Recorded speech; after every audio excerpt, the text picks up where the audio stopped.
কিন্তু মুসলমান আল্লাহর নামে কসম করে বলে যায়, এদেশে যদি আপনি আলেমদেরকে ফাঁসি দিতে দিতে ফাঁসির কাষ্ট আপনার শেষ হয়ে যায়, এই দেশের আলেমদেরকে ধরে যদি কারাগারে বন্দী করতে করতে বাংলাদেশের সব কারাগার বন্ধ হয়ে যায়, আল্লাহর কসম করে বলে যায় আমার মতো হুজুর জেলখানায় থাকবে, তাওহীদি মুসলিম জনতা কোরআন নিয়ে ময়দানে নামবে। কারা দোয়া যুগ আল্লাহকে দেখান।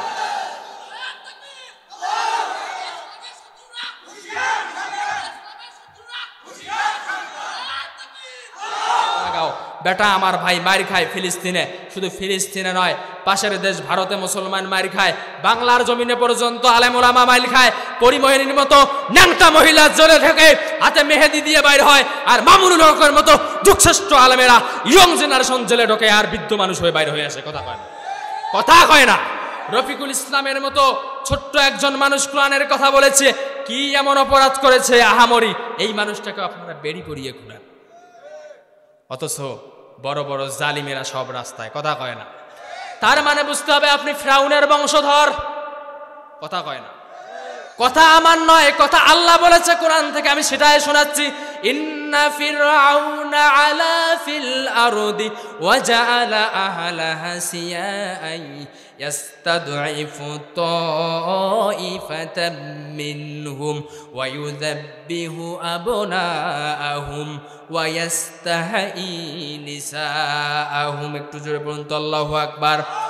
আল্লাহ বলেন ফিরআউনের কাজ কি তোমরা জানো নাকি? যখন সে দেশ শাসন করেছিল, মানুষগুলোকে দুইটি দলে বিভক্ত করে দিয়েছিল। একটি দল হলো বনি ইসরাইল, আর একটি হলো কিপ্তি সম্প্রদায়। ভাগ করে দিয়ে সে বনি ইসরাইলের উপর যত নির্যাতন পারে সব চালিয়ে দিয়েছে। এবার মুসলমান যদি বুঝে থাকেন, কোরআনের আয়াতটাকে একটু বাস্তবতার সাথে মিলান, অন্য দেশ নয় বাংলাদেশের সাথে মিলান।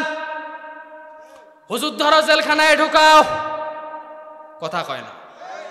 কেন আমি হুজুর কি রাইফেল নিয়ে এসেছি এখানে? কথা কয় না। চাবাতি নিয়ে এসেছি, রামদা নিয়ে এসেছি, তারপরে আমার উপর এত অত্যাচার কেন? তুমিও মুসলমান, আমিও মুসলমান, তোমারও কোরআন থেকে কথা শোনার দরকার আছে, আমারও কোরআন মেনে চলার দরকার আছে।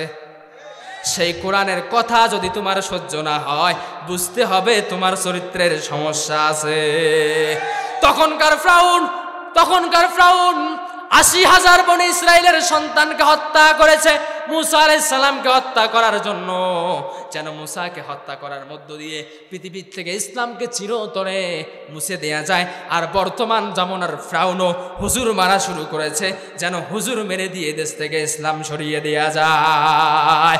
কিন্তু মুসলমান আল্লাহর নামে কসম করে বলে যায়, এদেশে যদি আপনি আলেমদেরকে ফাঁসি দিতে দিতে ফাঁসির কাষ্ট আপনার শেষ হয়ে যায়, এই দেশের আলেমদেরকে ধরে যদি কারাগারে বন্দী করতে করতে বাংলাদেশের সব কারাগার বন্ধ হয়ে যায়, আল্লাহর কসম করে বলে যায় আমার মতো হুজুর জেলখানায় থাকবে, তাওহীদি মুসলিম জনতা কোরআন নিয়ে ময়দানে নামবে। কারা দোয়া যুগ আল্লাহকে দেখান।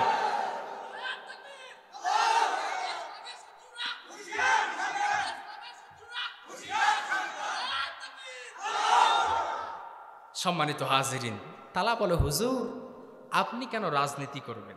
হুজুর আপনি কেন রাজনীতি করবেন? কেন ভাই রাজনীতি হুজুর করবে না কেন? হুজুর কি হিজড়া নাকি? কথা কয় না। হুজুর কি হিজড়া? তুইও বাপের বেটা, হুজুরও বাপের বেটা। আমার ইসলাম বলে রাজনীতি হুজুর করবে, রাজনীতি তোর মতো চোর ডাকাত জিনাকারের জন্য নয়। কথা কয় না, কথা কয় না, কথা আমার নয়। যতটা কথা বলবো কোরআন দিয়ে বলবো। আল্লাহ বলেছেন ওয়াল্লাযীনা ইসতাজাবু লিরাব্বিহিম ওয়া আকামুস সালাহ ওয়া আমরুহুম শুরা বাইনাহুম। একটু জোরে বলুন আল্লাহু আকবার, আরো একটু জোরে দিয়ে বলেন আল্লাহু আকবার। সম্মানিত হাজরিন, আল্লাহ রাব্বুল আলামিন বললেন রাজনীতি করবে তারা যারা আল্লাহর আদেশ মানে নামাজ কায়েম করে। রাজনীতি কারা করবে? যারা নামাজ কায়েম করে তারাই করবে রাজনীতি। ওয়া আমরুহুম শুরা বাইনাহুম, আর যারা নামাজি তারা সব কাজ পরামর্শের ভিত্তিতে করবে। এরপরে আল্লাহ বলেছেন ওয়া মিম্মা রাযাকনাহুম ইউনফিকুন, জনগণের পিছনে ব্যয় করবে যারা রাজনীতিবিদ হবে তারা। কথাকার জোরে বলেন, কথাকার। এখন যদি আমি ভোট দিয়ে কায়দা করি একটাকে চেয়ার পর্যন্ত পৌঁছে দেই, বৃদ্ধ ভাতা সেটাকেও মেরে খায়। কথা কয় না। প্রতিবন্ধী মানুষ তারও ভাতা মেরে খায়। কথা কয় না।